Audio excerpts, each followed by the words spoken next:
Transplant tomatoes. This way and watch them explode with growth. 3 methods tested. If your tomato plants keep underperforming no matter what you do, there's a good chance the real issue begins at transplanting. Today you're about to discover which transplanting method actually gives tomatoes the strongest start, the fastest growth, and the biggest harvest. And the results might surprise you. Why transplanting technique matters more than you think. Tomatoes are unusual compared to most garden crops because their stems can grow roots wherever they touch moist soil. That single biological quirk is the reason gardeners endlessly debate whether to plant tomatoes deep, plant them normally, or trench them sideways. Each method influences early growth, root development, fruiting, and overall vigor. In this soil and crop central experiment, all 3 techniques were tested side by side using identical seedlings grown under identical conditions and treated with the same care from start to finish. No fertilizer variations, no special amendments, no bias, just real backyard results. Deep planting is often praised as the most professional technique, but, the experiment exposed a different story. In this method, the lower leaves are stripped, and the tomato seedling is buried several inches deeper than it was originally growing. The expectation is that the buried stem section will sprout fresh roots, building a stronger underground system capable of supporting heavier fruit loads later in the season. The theory sounds flawless, but honestly, the early reality looked different. The deeply planted tomato started slower than the others. Its initial growth paused as the plant devoted energy toward forming new stem roots. Flowering began unexpectedly early, well before the plant reached a reasonable size. This early fruit set can be a sign of mild stress, signaling that the plant is trying to reproduce quickly rather than grow powerfully.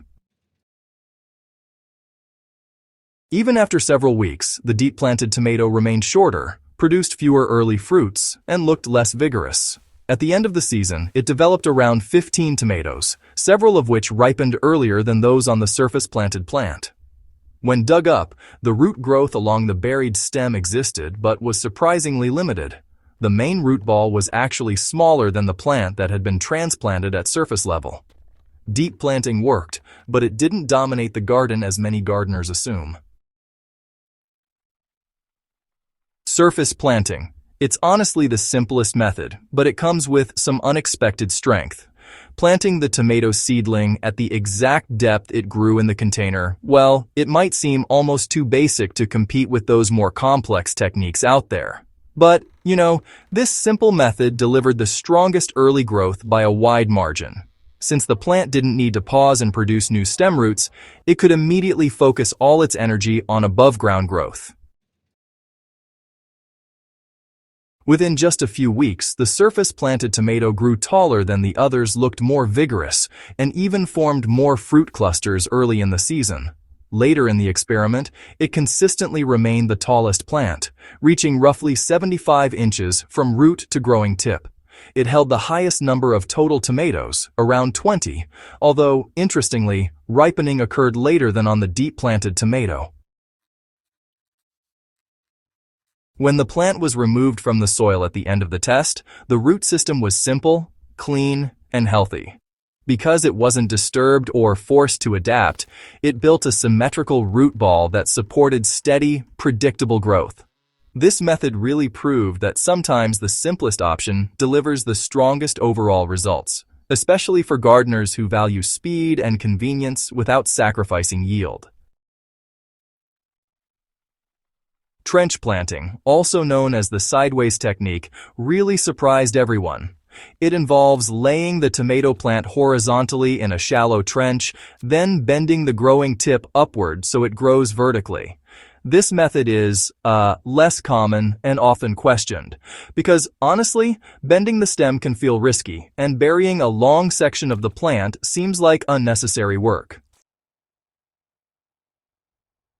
Early on, the trenched tomato appeared stressed. Its leaves curled slightly and growth lagged behind the surface-planted plant. However, as the season progressed, the trenched plant began catching up. The topsoil is warmer than the deeper layers where a typical deep-planted stem sits, and this warmth encouraged explosive root development along the buried horizontal stem.